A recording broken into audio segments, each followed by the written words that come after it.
जोग मरद हम पा गई कर में के मोर कमाई बा इतना के और मोर करे ले सही में सब मिठाई बा।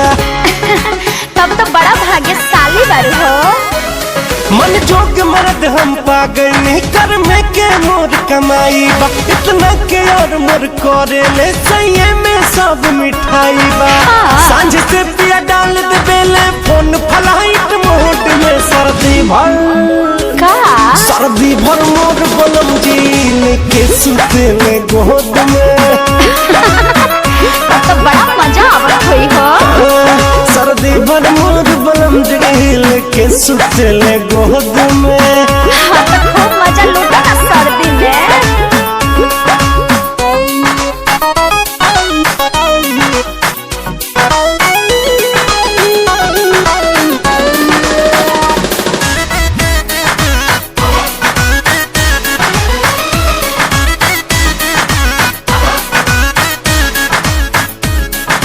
का कहीं कितना प्यार करेले सेज पे जब जब आवेले। अकबरिये में धोके हमके बड़ा दुलार जतावेले। हो रजइये में है मन बेईमान करके ढाबेले।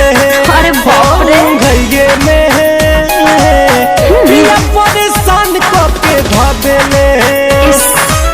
उनके लाए इतना पानी जितना की सैलरी मोड में सर्दी भर मोर बलम जी लेके सुतल गोद में। खूब मजा। सर्दी भर मोर बलम जी लेके सुतल गोद में। राजा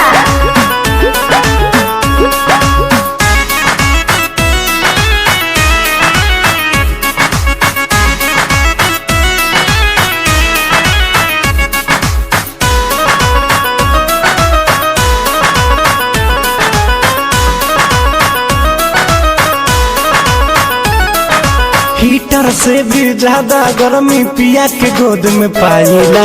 प्यार के पेड़ पे प्यार से चढ़ के प्यार के फलवा खाईला। हो सतावे में बाकी प्यार मोहन भर जातावे में सिलावे में पिया मोर मोहन भुलावे में।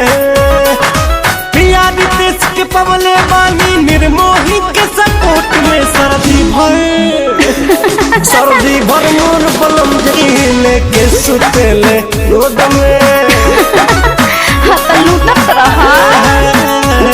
जाड़ा भर मोर बलम जी लेके सुतेले गोद में। ठीक है ना।